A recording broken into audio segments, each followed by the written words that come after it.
Foi. Então, como eu falei para vocês, a gente deu uma mexida, eu dei uma mexida aí no cronograma por conta do simulado, né? A gente precisou voltar num conteúdo, esse conteúdo de coesão da C4, que foi justamente da semana do simulado um pouco, porque vocês têm um pouco essa dificuldade, eu consigo notar pelas correções, e aí isso mexeu um pouco na configuração dessa reta final aí das aulas, né? Então, hoje eu vou fazer o conteúdo das aulas 20 e 21, dos vídeos da semana 20 e 21. Então, assim, a aula é o que eu falo, é um recurso síncrono. Então, é o momento de vocês tirarem dúvidas, tudo mais. Nem sempre eu consigo me aprofundar tanto quanto o vídeo, tanto quanto o material da apostila e coisas do tipo, né? Eu tento fazer algo mais dinâmico pensando que vocês estão aqui falando comigo. Caso surjam mais dúvidas, mais questões, me procurem no WhatsApp, leiam o livro, façam exercícios, enfim, tudo para contribuir para que essas dúvidas sejam sanadas, né? Então, é isso. Hoje a gente vai falar da construção de 2 parágrafos que fazem parte da dissertação, né, argumentativa, que é o parágrafo de introdução e os parágrafos de desenvolvimento, né, porque é sempre mais de um. E aí, antes da gente falar dos parágrafos em si, eu queria que a gente relembrasse um pouquinho o que é esse texto dissertativo argumentativo, porque por mais que pareça algo bobo, básico, às vezes é algo que a gente perde de vista escrevendo esse tipo de texto. Tá? Eu peguei em algumas redações, principalmente as do simulado, coisas que não são parte mesmo de texto dissertativo argumentativo. Por exemplo, exposição, né, um texto muito expositivo, um texto que não tem ponto de vista, um texto pouco autoral, nada disso é texto dissertativo argumentativo. Então, estou relembrando essa noção para que vocês tenham isso em mente bem forte, porque essa é a base, né, de construir uma redação. Construir qualquer texto, você tem que saber qual é o tipo textual que está sendo pedido. E o tipo dissertativo argumentativo é justamente esse tipo em que o autor vai defender um ponto de vista, e esse ponto de vista é sustentado por meio de argumentos, né? E esses argumentos vão mostrar a validade do posicionamento crítico pessoal do autor. Então, isso é muito importante. Tenham em vista que vocês estão sendo solicitados um posicionamento crítico sobre o tema. Não é só olhar o tema e fazer uma exposição. É você entrar no texto, entrar ali nas ideias, trazer o seu argumento pessoal, seus argumentos pessoais para aquela redação, né? E esse tipo de texto tem 3 partes centrais que são imprescindíveis. Se o seu texto não tem uma delas, ele está com um problema sério de estrutura, né? Que é o que eu aponto muito nas redações de vocês, conhecimento de estrutura, e é isso aqui, né? Essas 3 partes são, primeiro, a introdução, que a gente já viu, foi uma das nossas primeiras aulas, que é composta por contextualização e tese, e a gente vai rever isso. Eu vou colocar os principais problemas de vocês na construção de uma introdução, vamos ver introduções de redações nota 1000, né? Depois, a gente tem o desenvolvimento, que é o tópico frasal ou argumento, tá? Tanto faz chamar tópico frasal ou argumento, e a fundamentação. E, por fim, a gente tem a conclusão, que é a retomada da tese, mais a apresentação da proposta de intervenção, que é aquela proposta que vai resolver os problemas que você apontou ali na argumentação, né? Então, vamos lá. O que é a introdução? Né? A gente já sabe, já vimos, já revimos, mas vamos rever mais uma vez para fixar de vez que a introdução é composta por 2 partes gerais. Né? Pode ter uma outra, pode ter alguma outra coisa, mas no grosso, o que é uma introdução? É aquela parte do texto em que você vai, né, naturalmente introduzir, iniciar a conversa sobre o tema. E toda introdução precisa ter 2 partes. Sempre primeiro, contextualização, tá? Que é você vai ambientar quem está lendo o seu texto, a redação. Você vai apresentar o tema, isso é muito importante. Muitos de vocês não apresentam o tema na contextualização. Isso acaba gerando uma falha de projeto de texto, porque como você vai falar sobre alguma coisa, né? A frase temática está ali para ser o norte de todo mundo que está fazendo a prova. Como você vai conseguir falar sobre isso sem apresentar isso para a pessoa que está lendo? Vocês têm que levar em consideração sempre que o leitor da sua redação, o corretor, é uma pessoa ignorante que não sabe nada sobre o tema, nem sabe qual é o tema da redação. Você tem que explicar tintim por tintim para ele, para que fique bem claro, como se ele realmente não soubesse. Então, a introdução tem essa função de apresentar o tema. E onde a gente apresenta o tema dentro da introdução? Na contextualização, que é a primeira parte. Outra coisa que eu observo nos textos de vocês, fazer a contextualização de forma criativa é uma das chaves para você ir bem. Porque se você faz uma contextualização tradicional, só falando do tema de forma de senso comum, você não está agregando tanto assim ao texto, né? Isso é uma contextualização que qualquer pessoa faria. Mas o que você, Rafael, o que você, Axel, o que você, Nádia, faria de diferente? É isso que a gente está querendo saber. Né? A redação ela tem um tom muito pessoal, então até as escolhas que você faz de repertório, de estratégia, são muito bem vistas. A gente já viu algumas estratégias, eu recomendo que vocês revejam, se não lembram. A gente viu estratégia jornalística, histórica, por flashes, né, a fotográfica, várias formas possíveis de construir essa contextualização de forma a criar um ambiente ali criativo, legal, gostoso para o corretor ler, né? Passada essa primeira parte da apresentação, né, uma parte mais, digamos assim, tranquila de fazer, porque vocês vão só falar sobre o tema de uma outra forma, de uma forma autoral, a gente tem também a tese, que é o calcanhar de Aquiles da redação de quase todo aluno. Porque quando você não sabe apresentar bem uma tese, você desestrutura todo o seu texto. A tese, como eu sempre falo, é a espinha dorsal da redação. Então, você precisa apresentar uma tese de forma clara, de forma sucinta e de forma bem encaixada em relação ao resto do texto, porque senão você comete falhas de projeto de texto. E essas falhas de projeto de texto, quando chega lá na competência 3, cada falha que você comete vai descendo a sua nota, né? Então é muito importante prestar atenção nisso, porque a gente sempre quer a excelência, né? Que é a nota máxima. Então, cada deslize vai descendo essa nota. Nádia, pode falar. Professora, eu tenho que mostrar tese, a minha tese na introdução. Aí, por exemplo, tem os textos motivadores, aí eu já começo a minha introdução apresentando a tese já? Não, a sua introdução sempre vai começar pela contextualização. É nessa ordem que eu coloquei aqui. Primeiro você vai apresentar o tema, porque é aquilo que eu falei. Não faz sentido você começar mostrando seu posicionamento se o seu posicionamento é sobre alguma coisa. Você tem que falar sobre o que é essa alguma coisa. Né? Então você vai ambientar quem está lendo, depois você vai apresentar o seu ponto de vista. Apresento primeiro sobre o que vai ser a redação. Isso. E depois é que eu apresento a minha tese, que eu vou defender no decorrer da redação, né? Exatamente, é essa ordem, é a ordem lógica, né? Apresentar o tema e depois apresentar o meu posicionamento crítico pessoal sobre o tema, tá? Tem que ser nessa ordem, porque senão não faz sentido, quebra a lógica, tá? E aí a tese é isso, né? Então, é uma breve frase, importante isso, porque às vezes a tese fica muito comprida, vocês até se perdem o que é tese, o que é contextualização, mistura tudo, né? Que vai vir depois da contextualização, que sucede a contextualização, contendo o seu ponto de vista sobre o tema, né? Se possível, é bom vocês anteciparem os argumentos que vão ser defendidos no decorrer do desenvolvimento, porque isso mostra um projeto de texto seguro. Então, o que eu estou querendo dizer aqui? Faça uma tese explícita, né? Antecipe o seu ponto de vista e, além disso, antecipe os seus argumentos, porque aí, na hora de escrever o desenvolvimento, você vai saber sobre o que você está falando, tá? Eu vou mostrar um bom exemplo, 2 bons exemplos sobre isso, agora nas redações nota 1000, né? Retirei lá daquele manual que a gente está careca de conhecer. No caso, esse foi o manual de 2020, tá? Já tem o de 2021, que é referente ao Enem de 2020. O de 2020 é referente ao Enem de 2019. E eu peguei 2 redações, eu quero que a gente faça esse exercício com 2, porque cada redação aqui, a pessoa postou em uma estratégia.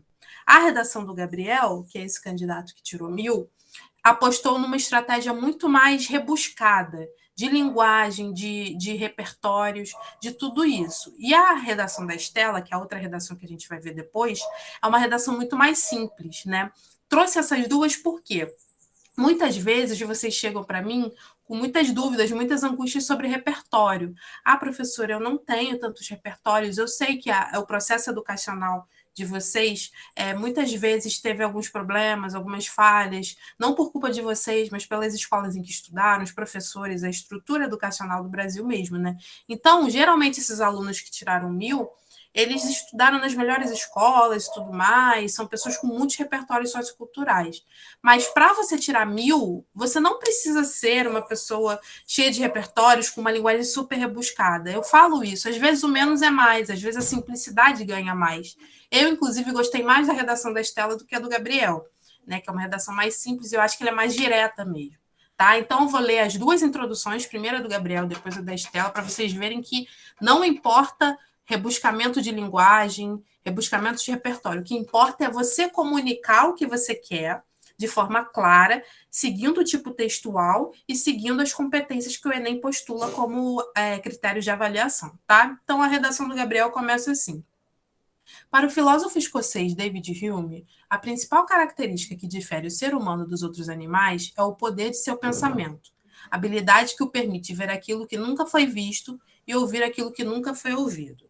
Sobre essa ótica, vê-se que o cinema representa a capacidade de transpor para a tela as ideias e os pensamentos presentes no intelecto das pessoas, de modo a possibilitar a criação de novos universos, e justamente por esse potencial cognitivo, ele é muito relevante. É prudente apontar, diante disso, que a arte cinematográfica deve ser democratizada, em especial no Brasil, país rico em expressões culturais que podem dialogar com esse modelo artístico, por razões que dizem respeito tanto à sociedade quanto às leis. Então, como eu falei para vocês, o pensamento dele, quando eu vejo essa introdução, eu consigo ver que ele é um aluno muito preocupado em estabelecer conexões, criar repertórios, trazer repertórios que fazem parte ali da formação humanística dele e tudo mais, estabelecer relações lógicas mais complexas entre as ideias, e ele foi muito bem. Né? Ele começa falando do David Hume, que, como ele colocou ali, é um filósofo, se eu não me engano, do século XX, trazendo um pensamento dele. É uma forma legal de fazer essa contextualização, uma forma criativa, mas é uma forma mais difícil, né? Porque ele trouxe o conceito, e aquilo que eu falo para vocês, tornar um repertório produtivo é explicar esse conceito, explicar como esse conceito se aplica à realidade que o tema está abordando. Então, ele explica, né? Ele fala sobre esse conceito do Hume, que é a diferenciação do ser humano para os outros animais do reino, é que justamente a gente tem a capacidade cognitiva, né? De pensar, de criar, de modificar a natureza.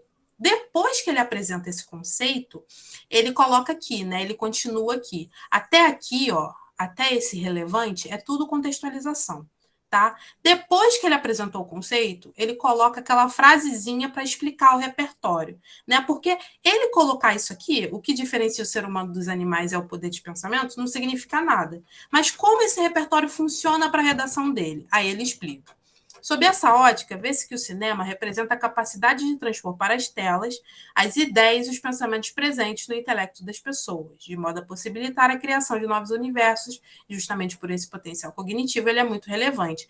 Então ele está falando que justamente o cinema é uma grande expressão da humanidade porque ela é uma materialização desse pensamento do Hume, né? É a materialização desse poder de pensamento, dessa capacidade criativa que o ser humano tem em relação aos outros animais, né? Então, ele contextualizou o tema bem, a gente consegue entender que ele está falando sobre cinema, e ele vai continuar apresentando esse tema na tese, que também é uma estratégia que vocês podem fazer. Não revelar tudo na contextualização. Na tese, que é o momento de ser mais assertivo, ele traz essa realidade do cinema para o Brasil, especificamente, mostrando os desafios, né? As questões envolvidas na democratização.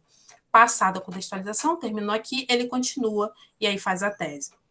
É prudente apontar, diante disso, que a arte cinematográfica deve ser democratizada. Então, o ponto de vista dele está muito bem marcado. Sim, deve haver democratização, e se deve haver democratização, isso pressupõe que não existe, né? Então, vamos lutar para que exista. Por quê?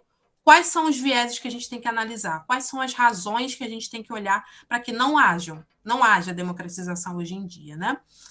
Em especial no Brasil, país rico em expressões culturais que podem dialogar com esse modelo artístico, por razões que dizem respeito tanto à sociedade quanto às leis. Então, ele traz que o problema da democratização diz respeito tanto à sociedade, então a primeira causa que ele vai atacar para o problema, né, é a sociedade, muito provavelmente esse vai ser o primeiro argumento dele, e a segunda é as leis, a legislação, a Constituição, a falta de cumprimento dessas leis, né?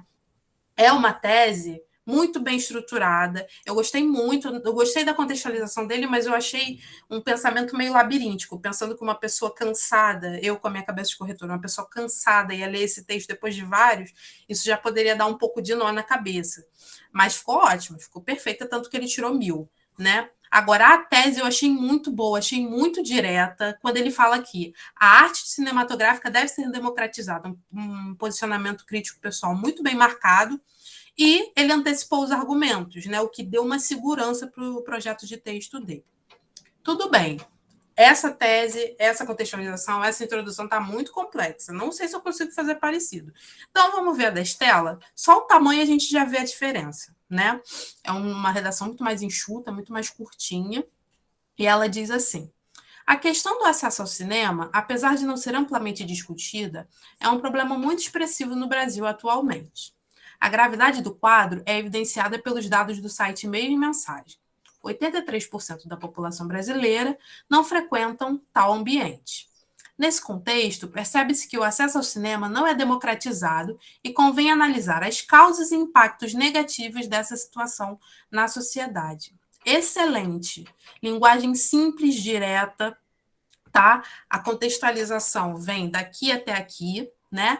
Ela faz menção às palavras que estão aqui na frase temática. Ela fala acesso ao cinema, né? Brasil atualmente, Brasil.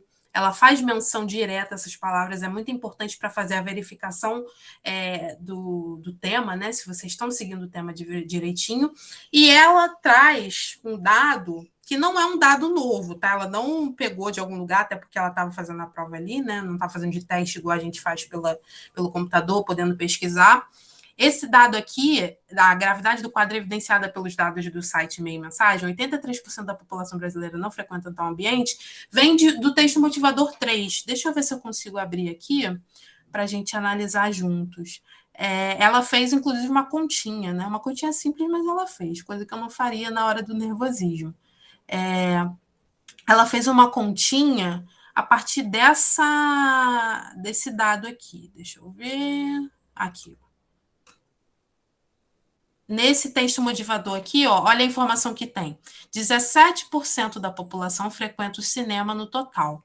Então, no texto dela, ela diz que 83% da população brasileira não frequenta, né? 100 menos 17, 83. Legal que ela de alguma forma dialogou com o dado. É isso que a gente fala, não trazer o dado por si só, sem interagir com ele. Ela fez uma continha, pensou em como esse dado funciona para a realidade e trouxe o dado que mais interessa. Já que a gente está falando de democratização, quem vai não interessa tanto. Quem não vai é que interessa para a gente aqui na redação.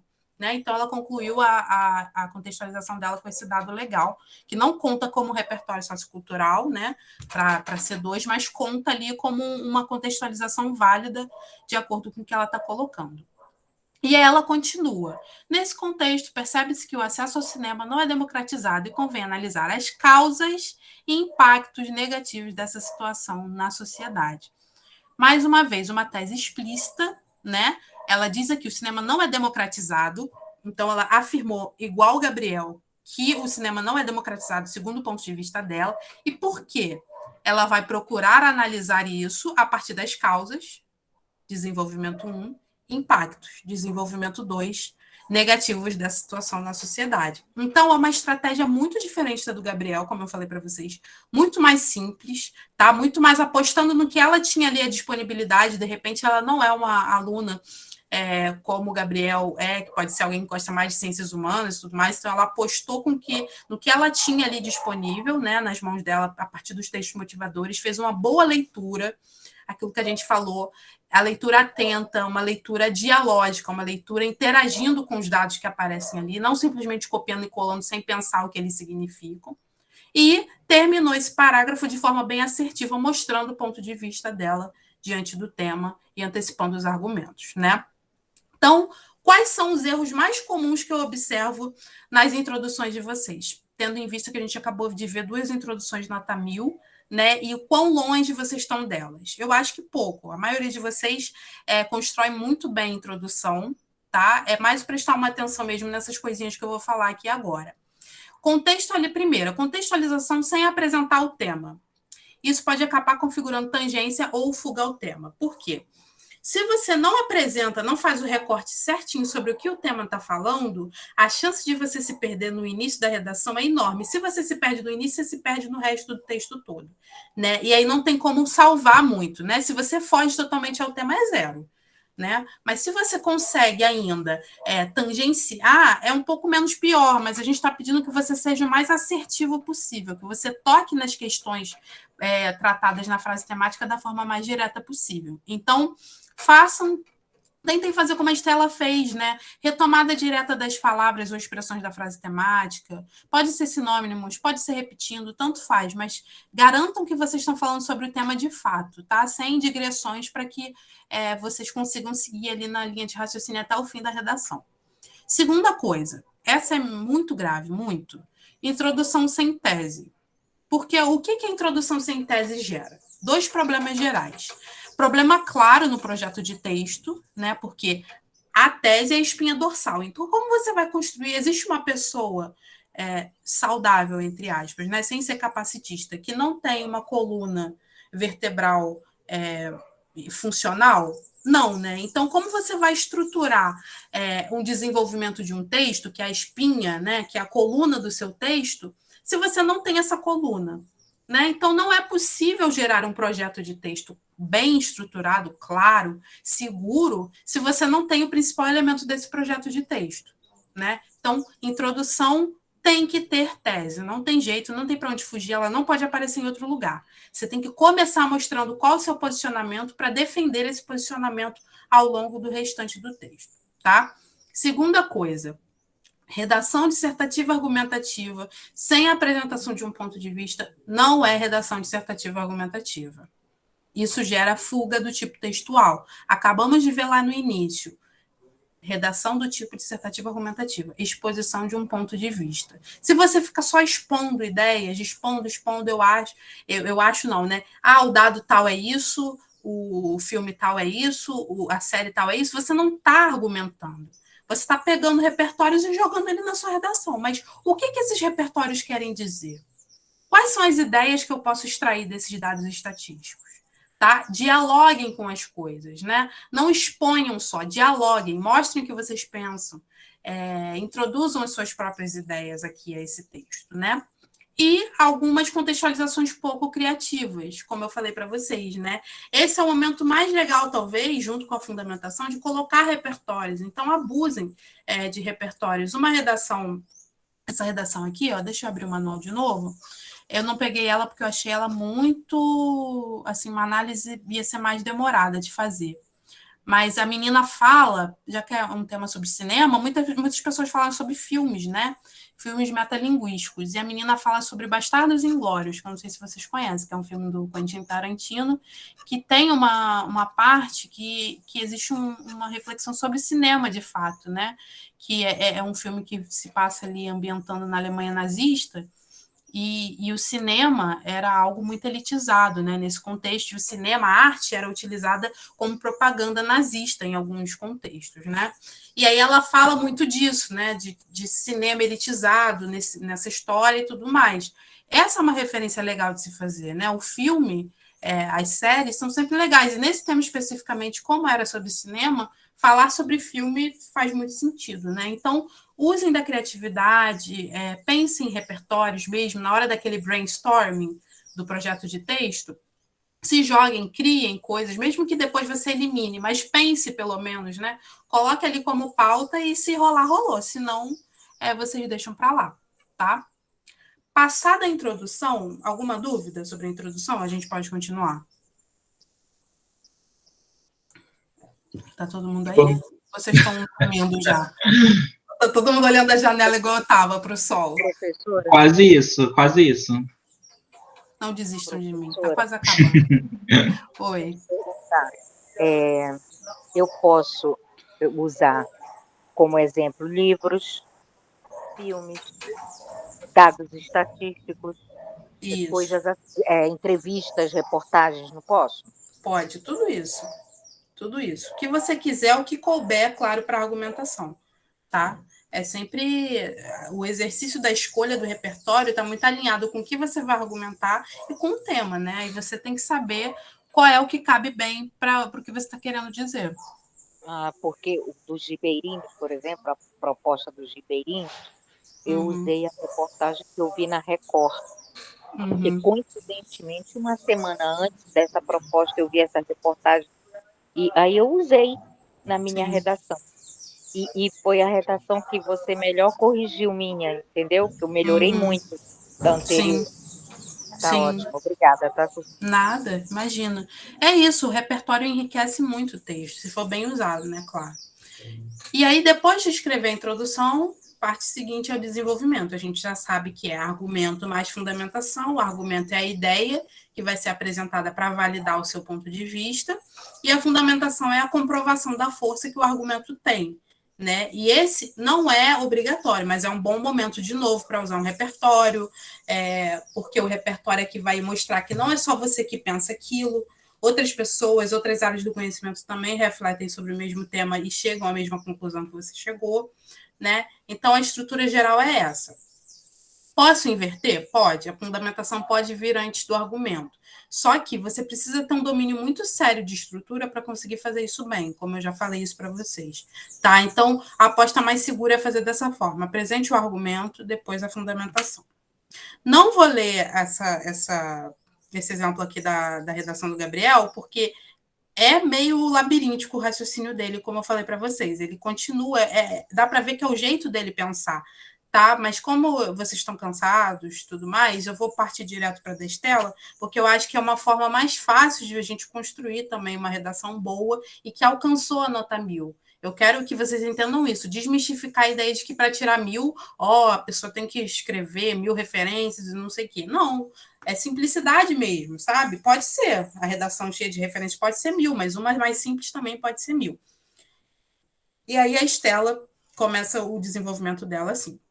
Em primeiro lugar, esse conectivo, antes de eu continuar, esse conectivo, em primeiro lugar, é um conectivo que o Enem tem tido alguns problemas em aceitar, tá? Então, sugiro a troca por alguns outros. Exemplo, vale ressaltar que, a partir disso, diante do exposto, eu acho melhor do que em primeiro Primeiramente, lugar. não. Primeira, Primeiramente, não, porque é não. equivalente em primeiro lugar, E o né? primeiro lugar, tá ok. Isso. Então, assim, não é garantia que vocês vão ser descontados por isso, porque a diretriz do Enem não é clara. Todos os meus colegas professores de redação e eu vivemos discutindo isso, tá? Mas às vezes um mais rígido fala, ó, aqui na matriz está dizendo que não pode qualquer tipo de conectivo que faça referência a primeiro. Então, troquem por esses, né? Diante do exposto, vale ressaltar que coisas do tipo, tá? Então ela começa assim. Na época ainda não tinha essa discussão. Em primeiro lugar, é preciso compreender as causas dessa problemática. Ela falou sobre causas lá na tese dela. Em um mundo marcado pelo capitalismo, é comum que, cada vez mais, seja fortalecido o sistema de mercantilização do lazer, ou seja, este passa a ser vendido por empresas em forma de mercadoria. O que ela está falando aqui? Que a arte vira uma mercadoria, né? O cinema vira uma mercadoria. Esse é o argumento dela. Nesse sentido, nota-se que, muitas vezes, parcelas da população com condições financeiras mais baixas acabam não conseguindo ter acesso às atividades de lazer, como o cinema, devido aos preços, geralmente inacessíveis. Além disso, outro fator que contribui para a falta do amplo acesso da população ao cinema é a localização no interior dos shoppings, os quais normalmente estão situados nos centros das grandes cidades, o que acaba dificultando o acesso de moradores de bairros mais afastados. Dessa forma, o cinema no Brasil torna-se um ambiente elitizado. O que ela fez aqui? Apresentou o argumento de forma muito sucinta, essa frase aqui, né? Em um mundo até aqui é mercadoria, né? O cinema vira uma mercadoria, a arte vira uma mercadoria. E o que o fato da arte ser uma mercadoria causa para essa sociedade, né? Ela vira uma mercadoria cara para as classes populares, de fato, né? O ingresso do cinema hoje, que é final de semana no Norte Shopping aqui perto de casa, está custando R$ 32 a inteira, né? Muito caro. Mesmo a meia 16 é muito caro. E ela fala que isso gera um afastamento das populações mais pobres do cinema. A localização também é um problema. Essa é a fundamentação dela.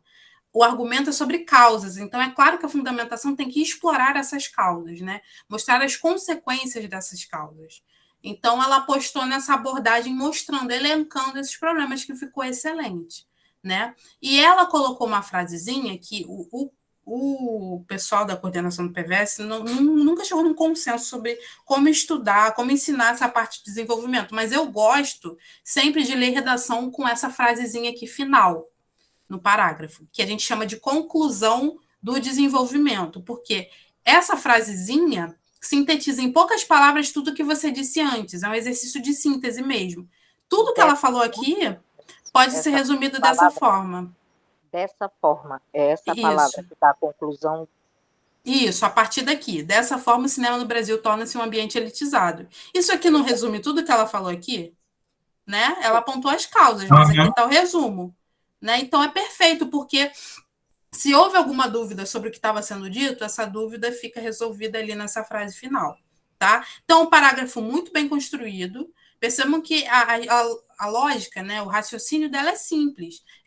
O problema é a arte vira uma mercadoria. E quais são os problemas decorrentes disso? As populações, as classes populares ficam afastadas dessa arte, os cinemas localizados em shoppings acabam afastando mais ainda essa população. Enfim, ela vai elencando esses problemas que são gerados a partir desse primeiro cenário, né, que é a da mercantilização do cinema. E ela continua, né? A gente viu que ela ia falar sobre causas, que ela colocou ali na introdução na tese, e impactos. As causas já foram. Agora, muito provavelmente, ela vai falar sobre impactos. E ela continua. Em segundo lugar, é importante salientar os impactos negativos desse quadro na sociedade. Agora vem os impactos. Tendo em vista que a parcela mais pobre da população geralmente não consegue arcar com os custos de frequentar o cinema, sabendo que o acesso ao lazer é um direito garantido pela Constituição Federal, percebe-se a ocorrência da cidadania de papel, termo cunhado pelo escritor paulista Gilberto de Menstein, que diz respeito à existência de direitos na teoria, Constituição, os quais não ocorrem de fato na prática. Sob essa perspectiva, nota-se que a falta de democratização do acesso ao cinema gera exclusão social nas camadas menos favorecidas e impede que elas possam usufruir de seus direitos. Esse parágrafo aqui é sensacional. É de um poder de síntese maravilhoso. Perfeito. Aí ela já fala do Gilberto de Menstein, né? Quer dizer, ela dá mais suporte ainda, né? Uhum. Ela usou esse repertório do livro dele, que é um repertório até, assim, esses professores de cursinho adoram falar desse livro dele, porque é um livro meio coringa mesmo, né, de falar sobre justamente essa falta de cumprimento dos direitos por parte do Estado, e ela começa toda essa reflexão falando dos impactos. Quais são os impactos? Ela não explicitou lá na tese, né, porque a tese é bem sucinta, ela vai desenvolver isso no desenvolvimento. Quais são esses impactos? A população pobre não consegue ir ao cinema e o fato de não conseguir ir ao cinema significa a violação de um direito garantido pela Constituição, né? E onde existe, qual é o repertório que me mostra que eu estou certa, que esse direito de fato está sendo infringido na Constituição Federal? O livro do Gilberto de Menstein. Precisava ser esse repertório? Claro que não. Existem várias formas de você falar sobre isso, né? Querendo trazer um outro repertório. Por exemplo, o repertório coringa dos alunos que estão fazendo vestibular. Contratualismo. Né? A teoria do Estado, que o Estado e o indivíduo meio que fazem um acordo, o indivíduo, em troca desse acordo, né, funcionar, abre mão de liberdades individuais para que o Estado possa garantir, né, os direitos básicos dele. O que acontece nesse cenário é que esse contratualismo é rompido, né, porque o Estado não cumpre o seu papel de prover o direito ao lazer. Poderia ser esse repertório também, mas é o repertório que ela quis, né? E é um repertório até mais interessante do que o contratualismo, porque é um repertório diferente, é isso que eu falei, o contratualismo é um repertório que geralmente os vestibulandos têm ali na manga, para caso cabe em tudo, né? Porque o Estado no Brasil é tão ausente, é tão problemático, que tudo você vai poder dizer que o Estado não está cumprindo o papel dele. Então é um repertório legal de se ter, mas o dela foi mais legal porque foi autoral, de fato, né? De repente ela até leu o livro, ou é isso, ela só escutou de um professor, mas pegou a ideia, e a ideia está muito articulada com o que ela está querendo dizer, né? E isso corrobora o ponto de vista dela, né? Não ela quis dizer assim, não sou só eu que estou dizendo isso. O Gilberto Dimenstein, que é um escritor, não sei se vocês conhecem o Catraca Livre, que é um site que falava mais sobre coisas culturais, mas agora ele perdeu o Sim. propósito. Mas Ficou era meio bem legal farofa, no né, o Catraca início. Livre. Oi? O Catraca Livre ficou meio farofa de uns tempos pra cá. Exatamente, ficou meio Antigamente, tabloide de fofoca, eu né? via muita coisa nele, só que do nada, Sim. tipo, sei Tinha lá. várias dicas de passeios de graça, passeios Muito, nossa, baratos, eu coisas salvava assim. vários. Pois é, aí depois perdeu o propósito, mas o Gilberto Dimenstein é o criador do Catraca Livre, né? Ah, legal. E ela pegou essa referência e serviu perfeitamente para a redação dela, né? Foi uma referência bem autoral e bem legal. Eu considero esse parágrafo aqui perfeito, de verdade. Não tem nem erro de ser né? De norma padrão, ele é maravilhoso. E aí ela, mais uma vez, faz uma conclusão. Sob essa perspectiva, nota-se que a falta de democratização do acesso ao cinema gera exclusão social das camadas menos favorecidas e impede que elas possam usufruir de seus direitos. Então, o que ela fez aqui? Primeira frase curtinha. Ah, não, aqui ela fez diferente. Aqui que ela fez uma frase curtinha e depois fez a fundamentação, né? Aqui argumento e fundamentação estão misturados, né? Ela já fala dos impactos e já começa a mostrar quais são esses impactos e como esses impactos podem ser fundamentados. Não sou só eu falando, Gilberto de Minstein também está falando, tá? Para concluir, alguns erros comuns que eu observo na criação do desenvolvimento do texto de vocês. Primeiro, esquecer os conectivos ao iniciar parágrafos. Eu nem lembro qual foi a redação que eu não coloquei. Inicie parágrafos de desenvolvimento de conclusão com conectivo. Tá? Isso é muito importante, porque vocês precisam lembrar que existe uma competência que avalia só isso, que é a C4, a coesão textual. Se vocês não colocam conectivos, acabou. Primeiro que a primeira avaliação que a gente faz é a do olhômetro, que é ver se tem no início do parágrafo. Se não tem nesse parágrafo, a gente já começa a baixar a nota. Se não tem dentro do parágrafo, aí vai piorando, né? Percebam que o parágrafo dela é bom até nisso, né? Aí ela começa, em segundo lugar, tendo em vista que todas as frases começam com algum conectivo. Sob essa perspectiva, ela está muito preocupada em conectar as ideias. Então, no desenvolvimento, mais do que em qualquer outra parte do texto, conectar as frases que compõem o parágrafo é muito importante. Segundo erro, fazer parágrafos expositivos, Sofia, que são para... Oi, pode falar. estou desconfiando de que você vai ser uma das corretoras do Enem. Não sei por quê. Não posso falar que sim nem que não, mas não sei. Eu estou dando as dicas, eu nunca fui corretora. Nunca fui corretora. Estou brincando, eu também não vou ser esse ano, não. Não tenho tempo hábil para ser. Mas eu tenho muitos amigos que são, muitos. Então, vocês podem até passar pela mão de algum deles. E são coisas que a gente discute muito, porque quem é corretor faz um curso, é um curso de unificar, né, os critérios, é um curso longo, é um processo bem cansativo e desgastante, para que a nota final seja o mais justa possível e que seja a mesma nota que eu desse, que você desse, que o Rafael desse, que seja a mesma nota para todos os corretores, né? Então, as dicas que eu dou, apesar de eu não ter experiência com a correção do Enem em si, eu já estou no PVS há um tempinho, eu já trabalhava antes do PVS com aulas de redação Enem, já dei muita aula particular para Enem, já trabalhei em plataforma de correção do Enem, então estou muito acostumada com esse código e converso muito com colegas que de fato corrigem. Então as dicas são boas para isso, para vocês pensarem na hora da prova, nesses pequenos detalhes. Ah, esqueci o conectivo, vou colocar aqui. Ah, esqueci de colocar uma vírgula aqui. Olha, C1. É isso, sabe? As dicas servem para isso. Claro que dica não ensina nada a ninguém, mas é bom para vocês não perderem de vista essas pequenas coisas. Segunda questão. Parágrafos expositivos. Eu já falei isso 1000 vezes. Parágrafo expositivo não faz parte do tipo dissertativo argumentativo, tá? Não fique trazendo só dados, só repertórios, como eu falei para vocês. O que eles revelam? O que eu posso refletir a partir deles? Qual é a minha contribuição autoral a partir da leitura desses dados? A Estela fez isso muito bem. Ela leu um dado aqui e ela dialogou com esse dado de forma a colocá-lo na redação. Ela não colocou o dado estático que estava ali. Ela refletiu sobre ele e encaixou ele na redação, né? Depois, tópico frasal sem fundamentação. Não adianta nada colocar argumentos sem fundamentar, sem refletir, sem explicar, sem trazer repertórios que mostrem a relevância dele, né? Tópico frasal sem fundamentar ou trazer dados que podem ser uma fundamentação, mas não estão conectados a um argumento, não significam nada. E isso está diretamente relacionado a outro ponto.